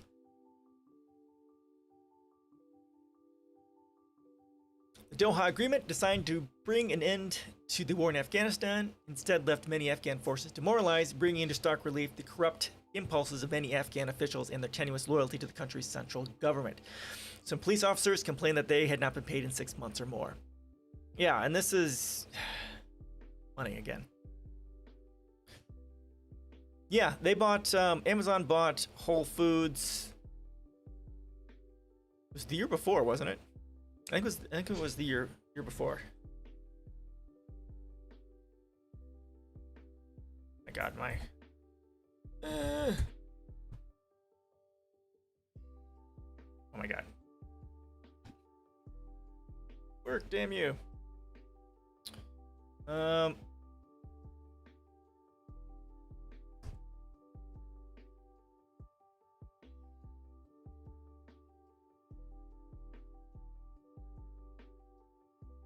Okay, this is 2021.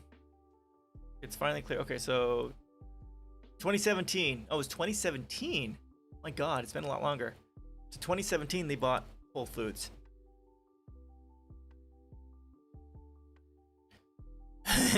Really, right? And then they can have a another one of their Disney princesses be an oil baron heiress, right? Yep. They saw that document as the end, the officer said, referring to the majority of Afghans aligned with the government. The day the deal was signed, we saw the change. Everyone was just looking out for himself. It was like the United States left us to fail. Well, of course they did. They weren't there. The United States is never there for democracy, never there to help people do better. It's all about the money. Afghanistan was about the rare earth minerals. It's about the opium. Sackler family made billions off the opioid crisis that they created. They lost their business because of it. It's of course about the CIA and the drug trade to help fund the coups. Afghanistan, Iraq, it has never been about freedom. It's never been about, you know, doing something. It's about corporate profit every single time. Every single war is about corporate profit. Every single time. The United States is the largest terrorist organization in the world, and they never gave a flying fuck about the people in Afghanistan. Never did.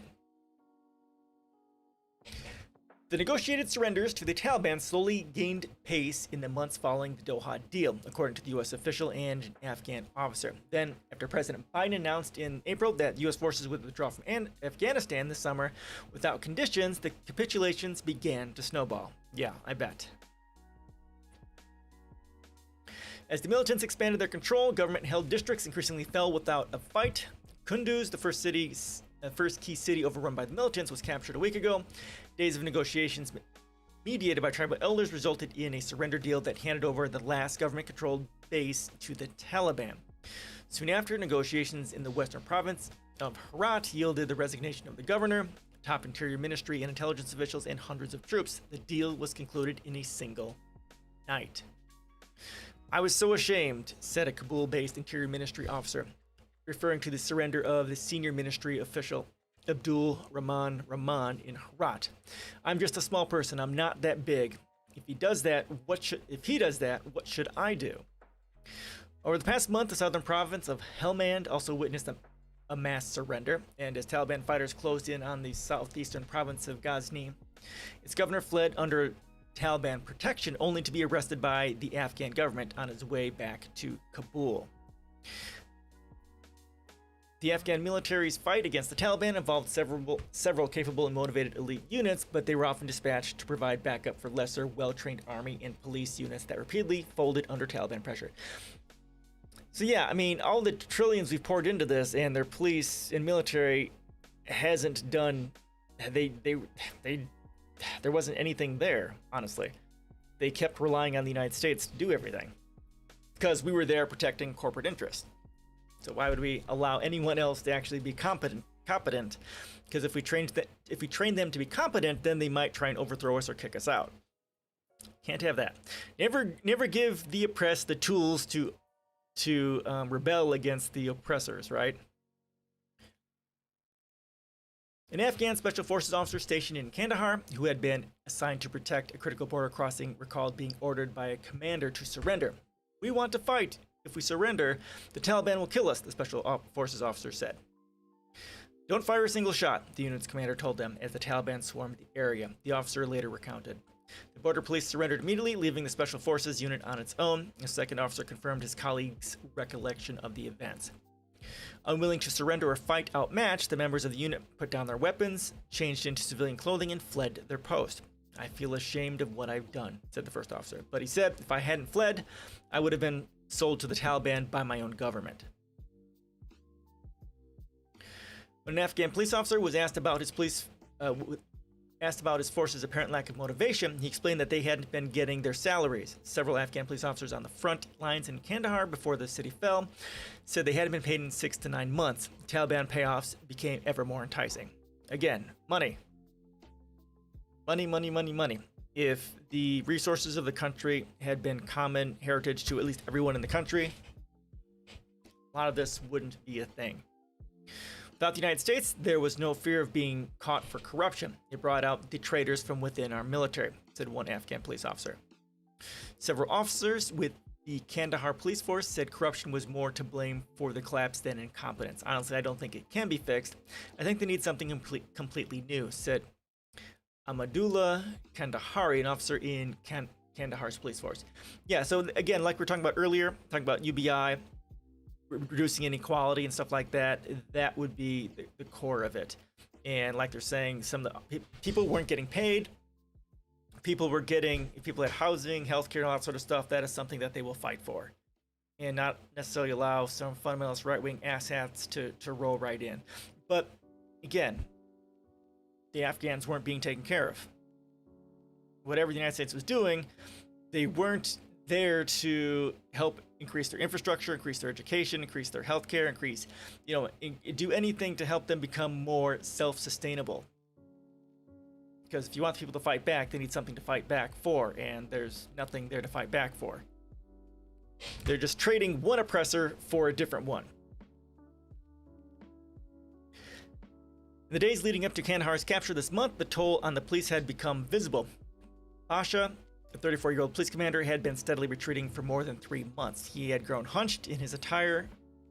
He had grown hunched in his attire more ragged. In an interview, he said the repeated retreats had bruised his pride, but it was going without pay that made him feel desperate. "Last time I saw you, the Taliban was offering $150 for anyone from the government to surrender and join them," he told a reporter as the interview drew to a close. Do you know what is the price now? He didn't laugh, and several of his men leaned forward, eager to hear the answer. So there you go. The United States was just there to exploit the country. That's it. It's all about fun and profit, no matter whose lives are destroyed in the process. As long as money is involved, profit is all that is going to matter. Human lives are a negative externality.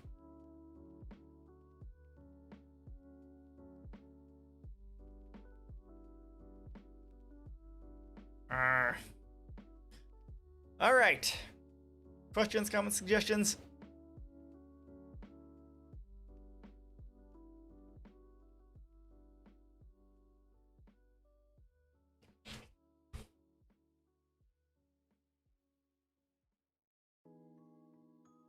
Was it Venezuela, right? The coup in Venezuela, following the Venezuela trying to nationalize lithium. right? Again, the coup and stuff by the United States was because of the lithium, the access to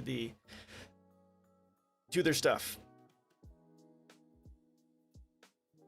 Reasons why we're there: opium, of course, maybe oil, and access to their rare earth minerals. The Taliban are sitting on 1 trillion worth of minerals the world desperately needs. And this is going to turn them into an economic juggernaut if they sit down and actually, maybe not juggernaut, but it'll give them a significant advantage, actually. If they lean into this and they start building infrastructure and start creating jobs, people are going to celebrate the Taliban. And it's going to more powerfully entrench the Taliban ideology and beliefs into the system.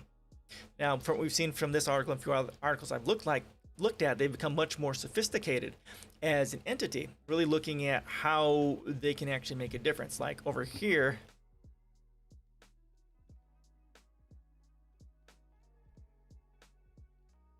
I'll bring this one over here.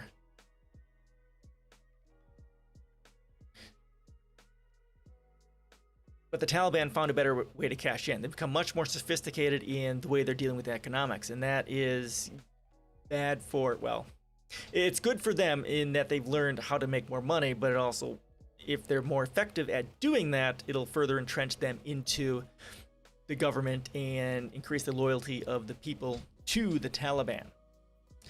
You know, even though they're murderous and horrible, potentially, as we've kind of seen, as long as their lives are better, they're going to complain less, even possibly defend them, because life has gotten better. But we'll see if that's what ends up happening. The swift fall of Afghanistan to Taliban fighters has triggered a humanitarian crisis, with thousands trying to flee the country.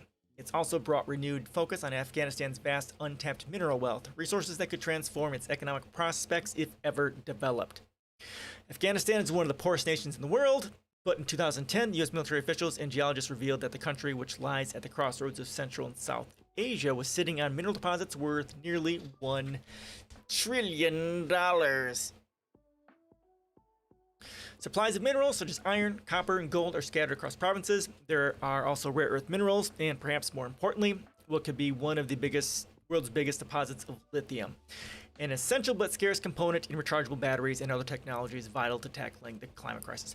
Yeah, I don't cover sustainable tech as much as I should, but hopefully we can get beyond this lithium thing. There are other things that might actually prove better than lithium-ion batteries, but right now, lithium is going to be kind of what we're going to be needing. America bombs places like Iraq, and it is Europe that has to pay the price with immigrants. Okay. Well, to be fair, Europe is complicit because they benefit from the stuff that the United States does. Europe doesn't fight back. They don't, you know, they just stand by and let them do it. Obviously, Britain was complicit in Iraq, and other countries have been a part of it. As long as Europe doesn't stand up and say no in a direct and significant way, and they don't benefit from it, they are, you know, just as complicit as the United States is, because they didn't do their part to stop it.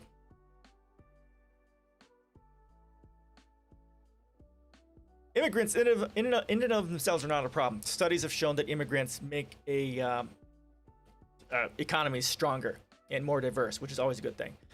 Now, if you're talking about the explicit issues with fundamentalist Muslims, okay, that is problematic, and I've heard about that problem before from quite a few Europeans. Now they're ready to take Taliban's inside the potential terrorist strikes. Yeah, that's exactly right, and that's exactly what I've been hearing too. It's just about the fundamentalist right-wing, fundamentalist Muslims. That's the only problem. Yeah, immigrants aren't the problem in and of itself. Although you're right, it does open that door for terrorists to come. There's not much you can do about it. There's no way you can scan for it. If you want to make sure that terrorists don't have to bomb your country, then stay out of their country and be a part of actually making their lives better, which is going to be much more difficult to do because they're murdering people. They're going to end up probably murdering people beheading people, stoning people, and all that sort of stuff.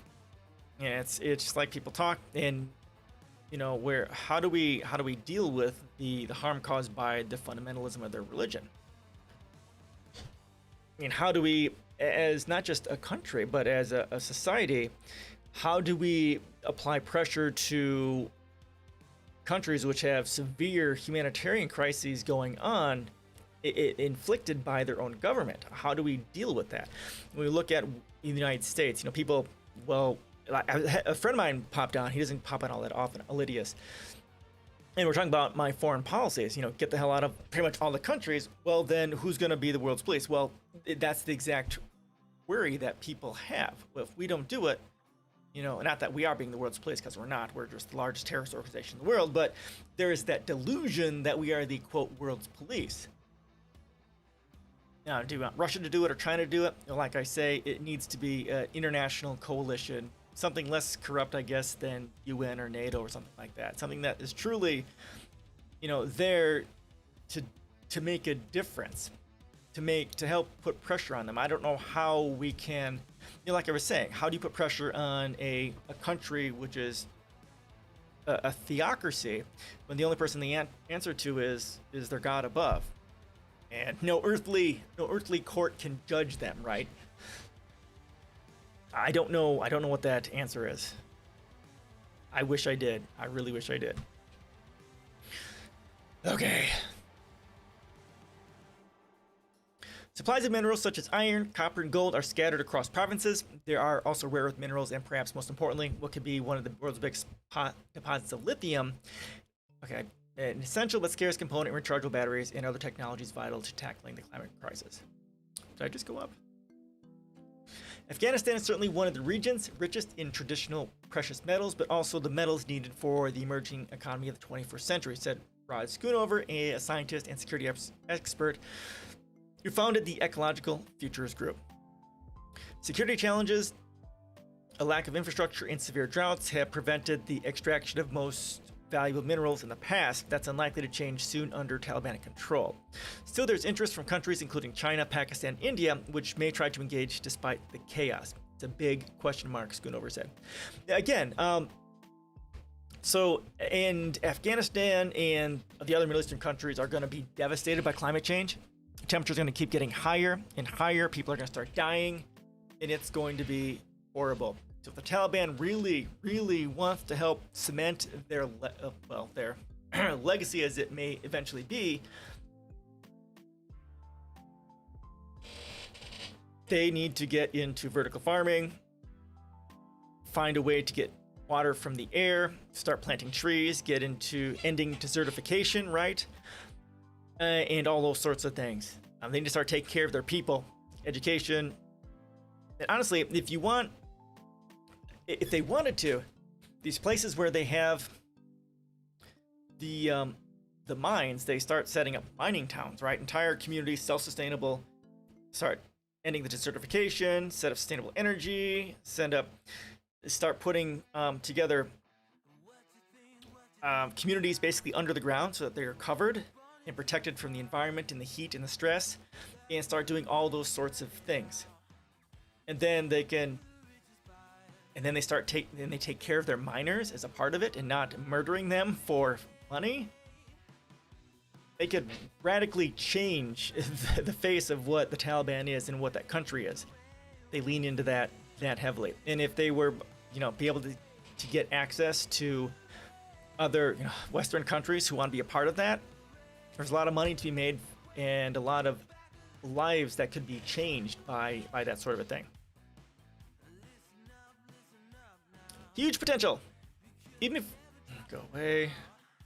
before President Joe Biden announced that he would withdraw U.S. troops from Afghanistan earlier this year, setting the stage for the return of the Taliban control, the country's economic prospects were dim.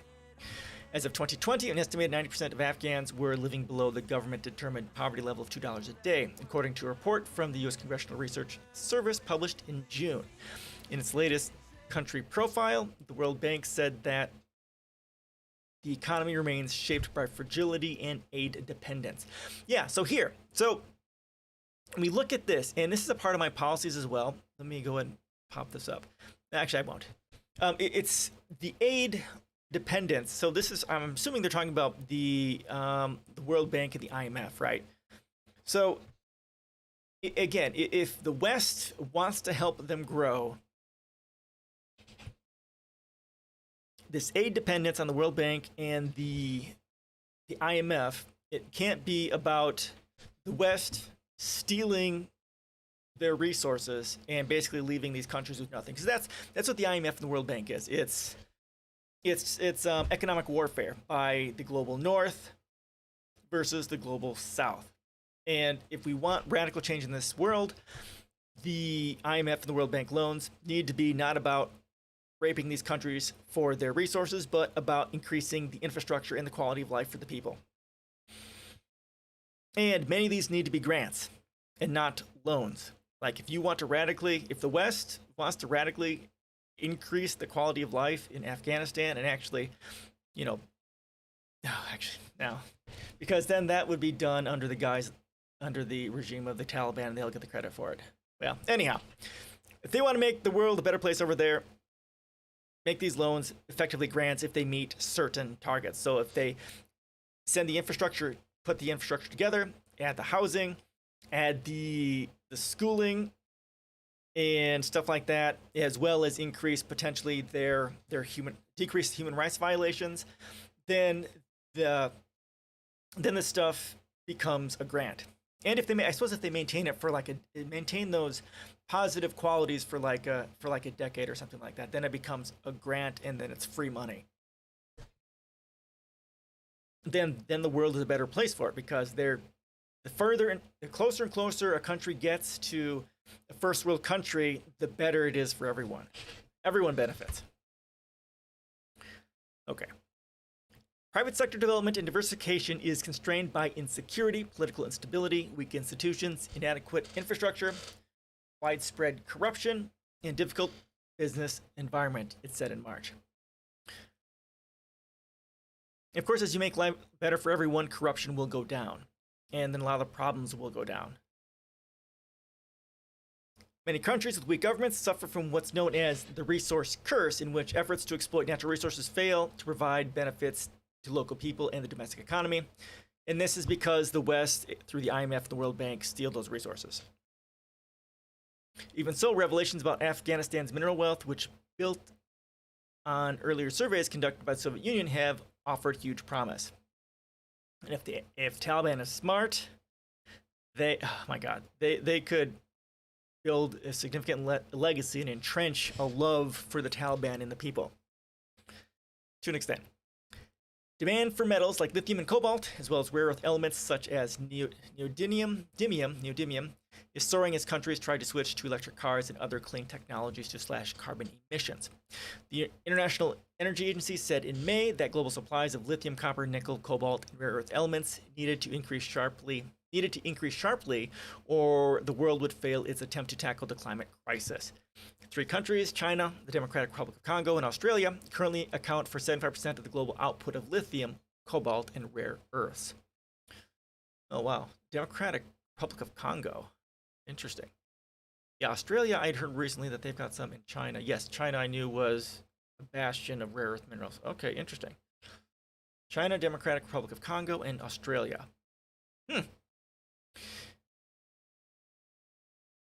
The average electric car requires 6 times more minerals than a conventional car. According to the IEA, lithium, nickel, and cobalt are crucial to batteries. Electric networks also require huge amounts of copper and aluminum, while rare earth elements are used in the magnets needed to make wind turbines work. Now, so here, all right. So I talk about this in my environment sustainability policies. I'm going to share it again because I like sharing my stuff. That here, the big issue we have with this is that everyone has a fucking car. Everyone has a fucking car. So there's so much waste in everyone having a car. Our entire global infrastructure is built around, it tends to evolve organically, and it's built around cars. When they need to be built from the ground up for mass transportation. There's so much resources we could reclaim. So much resources that is wasted on a car-based economy. I mean, it's so much waste. So much fucking waste. I mean, think about your cars, right? How much a day does your car just fucking sit there doing jack shit for nobody? 90, 99, 95% of the day? It's wasted resources. Wasted resources. For our economy, if our urban infrastructure was centralized around mass transportation, even having, cars and, smaller vans going around and taking people places, in addition to, maglev trains and monorails and all that sort of stuff, right? We'd have, again, this is a capitalism problem. It's all about the money. It's not about what is best for the environment or best for actually even society at large. It's all about the money. It's all about the Benjamins. My bitches. All about the Benjamins. Okay. The U.S. government has reportedly estimated that lithium deposits in Afghanistan could rival those in Bolivia. Okay, so it was Bolivia that probably happened, not Venezuela. I don't know. One of those. Home to the world's largest known reserves. In Afghanistan, if Afghanistan has a few years of calm, allowing the development of its mineral resources, it could become one of the richest countries in the area within a decade. See, this is what exactly I was saying. Right? If the Taliban doubles down on this and really jumps into this, they could bring a significant amount of wealth to the people and make life better for them, having the people worship the Taliban. Said Mirzad of the U.S. Geological Survey told Science Magazine in 2010 he led the Afghanistan Geological Survey until 1979. Even more obstacles. That call never arrived, and most of Afghanistan's mineral wealth has remained in the ground, said Mohsen Khan, a non-resident senior fellow at the Atlantic Council and former Middle East and Central Asia director at the International Monetary Fund. I fucking MF. Part of the problem. While there has been some extraction of gold, copper, and iron, exploiting lithium and rare earth minerals requires much greater investment and technical know-how as well as time. The IEA estimates that it takes 16 years on average from the discovery of a deposit for a mine to start production. Oh, wow. Yeah, I knew it was big, but this is fucking insane. 16 years? Did anybody actually know that? Wow, okay. Right now, minerals generate just $1 billion in Afghanistan per year, according to Khan. He estimates that 30 to 40% has been siphoned off by corruption as well as by warlords and the Taliban, which has presided over small mining projects. Still, there's a chance the Taliban uses its new power to develop the mining sector. Schoonover said. Okay, so here, what they should do is nationalize mining. Ka-chonk.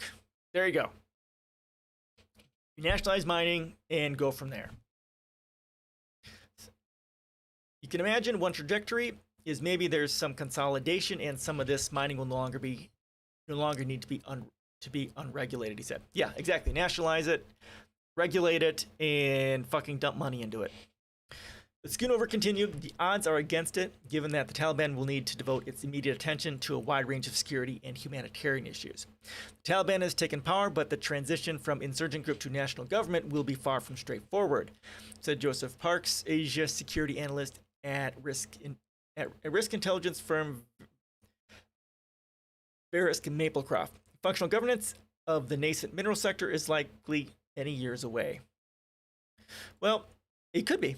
Or if they realize, since they've become much more sophisticated, maybe this is something that they realize and that they are going to lean into because this is one of the major ways they can help bring wealth and prosperity to the country. Maybe they can do it in 10 years instead of 16. Khan notes that foreign investment was hard to come by before the Taliban ousted Afghanistan's civilian Western-backed government. Attracting private capital will be even more difficult now, particularly as many global businesses and investors are being held to even higher environmental, social, and governance standards. Yeah, so again, if the Taliban really wanted to be to really bring in their legacy, this is what they would do.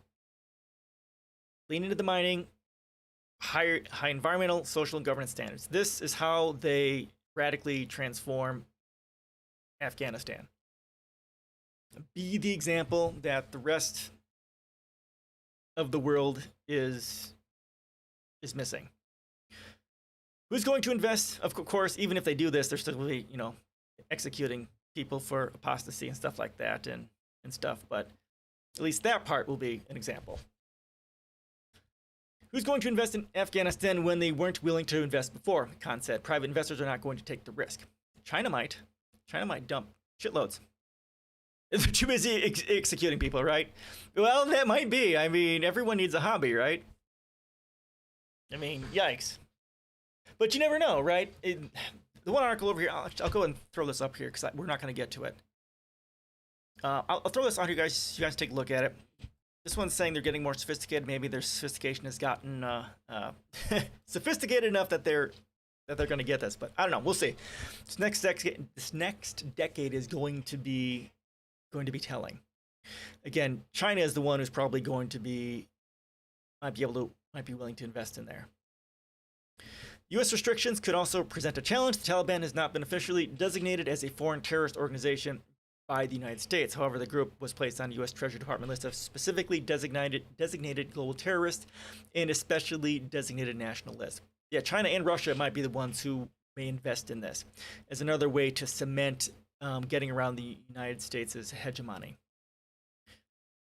Oh, see, there we go. An opportunity for China. State-backed projects motivated in part by geopolitics could be a different story. China, the world leader in mining rare earths, said Monday that it has maintained contact and communication with the Afghan Taliban.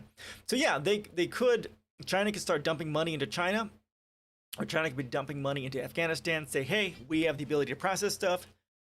Here's some money to dig it up. You send it to us. Hey, get paid for it. Everyone wins. China, the next door neighbor, is embarking on a very significantly green energy development program. Schoonover said lithium and the rare earths are so far irreplaceable because of their density and physical properties. Those minerals factor into their long-term plans. Should China step in, Schoonover said there would be concerns about the sustainability of mining projects given China's track record. Yeah, that's exactly right. They don't care. But if the Taliban does care,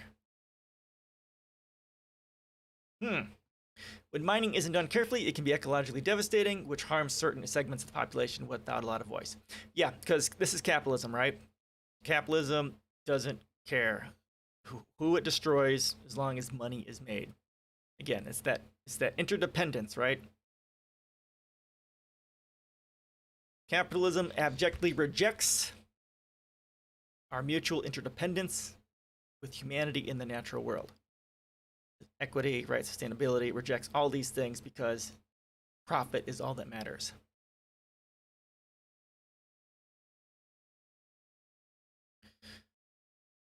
Beijing could be skeptical of partnering on ventures with the Taliban, giving ongoing instability, however, and may focus on other regions. Khan pointed out that China has been burned before, having previously tried to invest in a copper project that later stalled.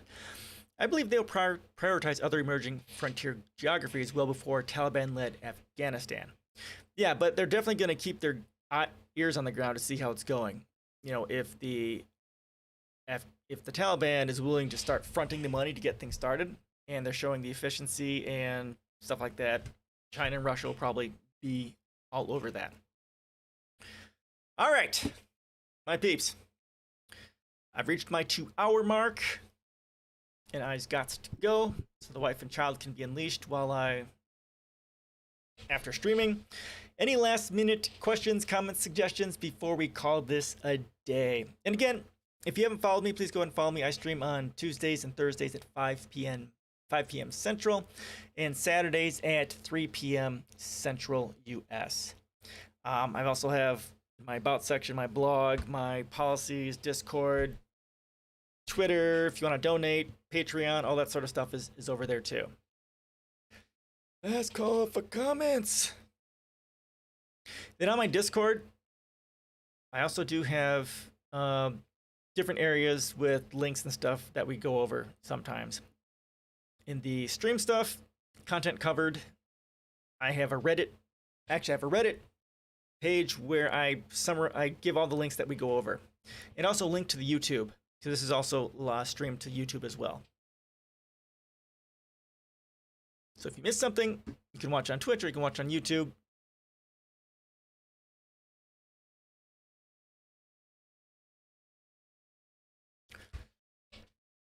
All right, anything? Last golf comments?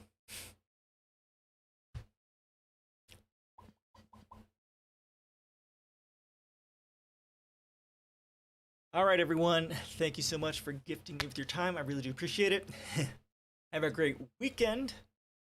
And yeah, I'll see you guys next week. Peace out.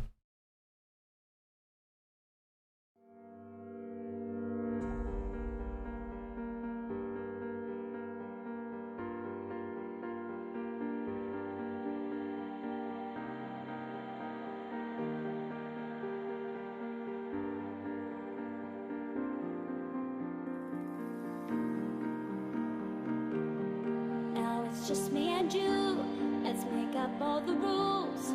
Count to 10 and watch the stars turn blue. Watch the